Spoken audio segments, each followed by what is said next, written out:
Brilliance Audio presents Emerald by Elle Casey, performed by Carly Robbins.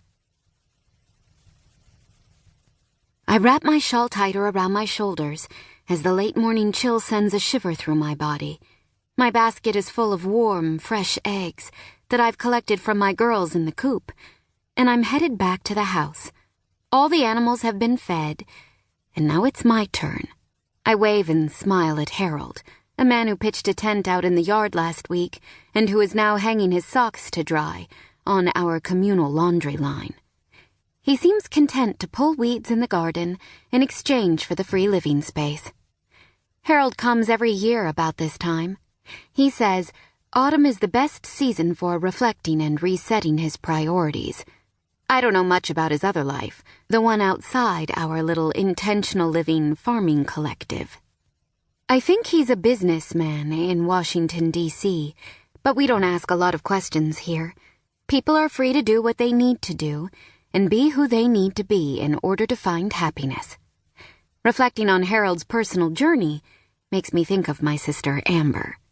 She left for New York City a little over 3 months ago to set the record straight with some men who claimed to be our fathers, men who, for 25 years, should have been a part of our lives, but weren't. My other sister, Rose, and I fully expected Amber to come back as soon as she was done giving them a piece of our collective minds. Because she had a flight booked out the same day she arrived, and because, other than telling them we weren't interested in the $30 million inheritance they were offering, she had no reason to be in Manhattan. But she didn't come back that day, or in the days or weeks after either. Not permanently, anyway.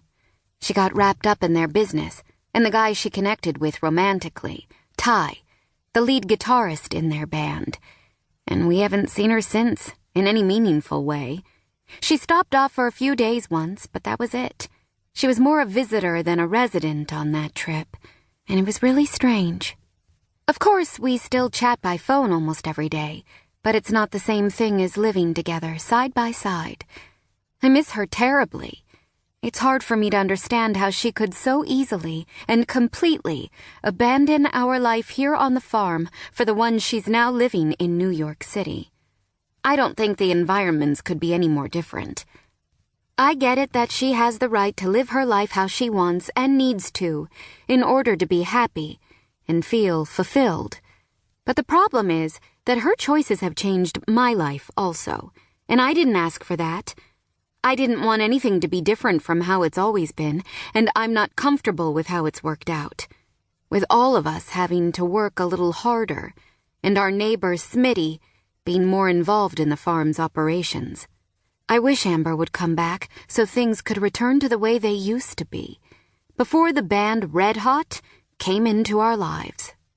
None of us 3 girls were raised to be big city types.